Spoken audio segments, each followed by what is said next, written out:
Baik, kami dari PBL 09 akan memaparkan presentasi kami terkait analisis SSM terkait Ralali dan mengapa ketidakhadiran opsi pembayaran e-wallet mempengaruhi penjualan dari Ralali. Seperti yang kita ketahui bahwa Ralali adalah digital business to business ekosistem pertama dan terbesar di Indonesia. Pada tahun 2023 ini, Ralali berhasil mencatatkan 1,8 juta plus transaksi, 3.000 plus kategori SKU, 8 juta plus pengguna, dan 12 industri yang bekerja sama. Namun, salah satu pain points yang kami rasakan ketika menggunakan Ralali adalah Ralali tidak menyediakan opsi pembayaran menggunakan e-wallet. Padahal, data menunjukkan bahwa penggunaan e-wallet sebagai metode pembayaran di e-commerce dari tahun ke tahun meningkat. Bahkan pada 2023 ditunjukkan bahwa e-wallet sendiri mendominasi dalam opsi pembayaran di e-commerce di Indonesia. Oke, di sini kami menampilkan biografi dari salah satu user Ralali yang bernama Ibu Putri.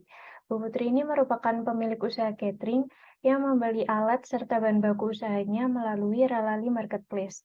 Namun, selama 2 tahun terakhir menggunakan Ralali, ia mengalami pain points pada tahap pembayaran, di mana pada tahap ini Ralali hanya menyediakan metode pembayaran melalui transfer bank.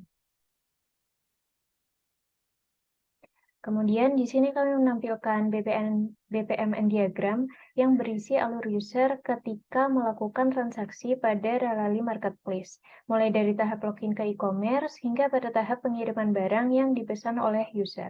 Dan ternyata didapat bahwa pada tahap payment itu mayoritas user mengalami kendala yang sama, yaitu tidak adanya metode pembayaran dengan menggunakan e-wallet. Nah, di sini kami menampilkan user journey map secara lengkap yang dialami oleh Bu Putri. Terlihat pada tahap purchasing atau pembelian, Bu Putri merasa kecewa karena ia lebih prefer dan lebih terbiasa melakukan pembayaran melalui e-wallet.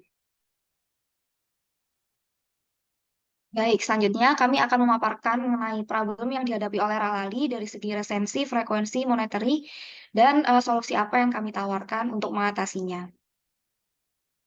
Berikut merupakan 3 permasalahan yang kami temukan di Ralali.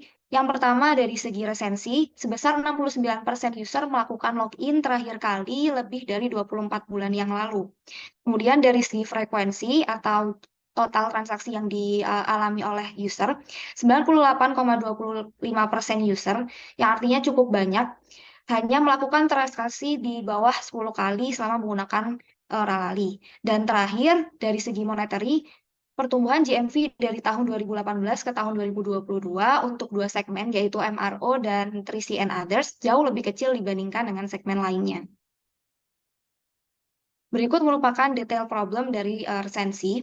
Seperti yang sudah saya sebutkan tadi, 69% user terakhir kali melakukan login lebih dari 2 tahun yang lalu.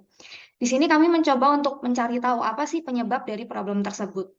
Nah, menurut kami terdapat permasalahan pada user retention. Jadi user retention pada Ralali ini cukup rendah, sehingga banyak user yang berhenti menggunakan Ralali. Kemudian, kenapa sih user retention-nya ini cukup rendah? Menurut kami salah satu faktornya adalah kurangnya program loyalitas yang menguntungkan user dan meningkatkan retensi user. Berikut merupakan visualisasi dari data user Ralali.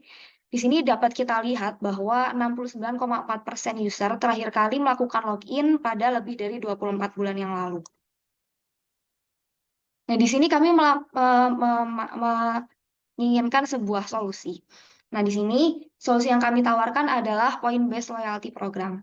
Jadi di program ini, user akan diberikan poin pada minimal transaksi tertentu, dan semakin besar nilai transaksi dari user tersebut, poin yang diberikan akan semakin tinggi. Dan terakhir, user akan mendapatkan voucher apabila poin yang dikumpulkan sudah cukup banyak. Kemudian bagaimana untuk membangun atau membuat program tersebut? Yang pertama, tentunya Ralali perlu menentukan alokasi budget untuk program ini dan menentukan detail untuk pemberian poin, mulai dari minimal transaksi yang harus dilakukan, kemudian berapa poin yang akan didapatkan. Dan selanjutnya, setelah sudah menentukan detail, Ralali perlu menambahkan fitur poin ini kepada website user agar dapat digunakan. Nah, terakhir, Ralali perlu memperkenalkan program ini pada user lama. Selanjutnya, frekuensi problem. Menurut analisa data yang kami lakukan, 98,25% user melakukan transaksi kurang dari 10 kali selama menggunakan Ralali. Menurut kami, penyebabnya adalah keterbatasan metode pembayaran yang tidak menyediakan metode e-wallet. User mungkin beralih karena hal ini. Berikut visualisasi total transaksi. Dapat dilihat 98,25% user melakukan transaksi kurang dari 10 kali selama menggunakan Ralali. Berdasarkan hasil analisa, kami menawarkan solusi yaitu membuat metode pembayaran baru e-wallet. Bagaimana cara membuatnya? Pertama, membuat sistem pembayaran baru e-wallet. Kemudian, menguji kecepatan transaksi menggunakan sistem baru. Terakhir, memperkenalkan metode pembayaran baru pada user. Baik, kalau tadi sudah dari segi resensi dan frekuensi, kami analisis sekarang dari monetary problemnya. Nah, berdasarkan GMV growth-nya pada tahun 2018 sampai 2022, dapat Bapak Ibu lihat bahwa kategori per kategori ini terlalu signifikan perbedaannya. Dari segi F&B dan health and beauty itu terlihat, namun dari segi 3C and others, kemudian MRO ini jauh perbedaannya dengan yang lain. Maka dari itu, Ralali ini harus mendorong pertumbuhan segmen-segmen yang masih kurang, yaitu MRO, kemudian 3C and others untuk bisa bersaing dengan segmen lainnya. Nah, bagaimana dan apa solusi yang kami tawarkan? Solusinya yaitu dapat dilakukan dengan membuat discount bundling kategori MRO dan kategori 3C and others yang tadi masih kurang. Dan bagaimana cara membangunnya? Yaitu bisa dengan analisis kategori produk, kemudian ditentukan bundling produk mana yang akan digunakan serta harga dan diskonnya seperti apa, kemudian baru dipromosikan dan dipasarkan.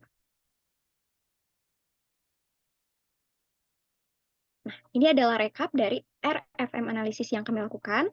Kalau dari segi problemnya ini, resensi ini punya 69% yang user melakukan login terakhir sekitar 24 bulan yang lalu. Kemudian solusinya bagaimana? Yaitu kita menggunakan point-based loyalty program untuk menambah engagement customer. Kemudian dari segi frekuensi, ini problemnya adalah user ini banyak melakukan transaksi di bawah kurang dari 10. Hal ini tuh dapat terjadi karena kurangnya metode pembayaran yang dibutuhkan oleh customer. Maka dari itu solusinya adalah menambah metode pembayaran baru. Kemudian dari segi monetary, pertumbuhan GMV ini segmen per segmennya itu masih sangat jauh perbedaannya.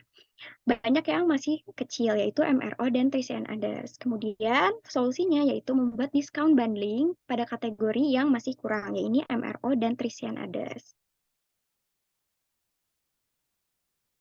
Kesimpulannya, untuk meningkatkan customer engagement, Ralali dapat membuat point-based royalty program. Kemudian, untuk meningkatkan pelayanan dan kenyamanan payment, Ralali dapat menambah metode pembayaran baru dengan e-wallet.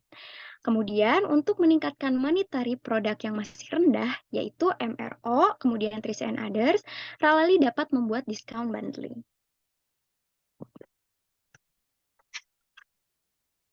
Oke, selanjutnya. Nah, berdasarkan hasil analisis RFM yang kami lakukan pada data penjualan Ralali, beberapa problem baik dari segi resensi, dari segi frekuensi maupun monetary. Kemudian solusi-solusi yang kami tawarkan.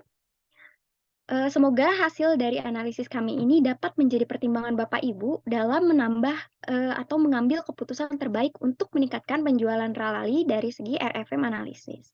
Baik, atas perhatiannya kami ucapkan terima kasih.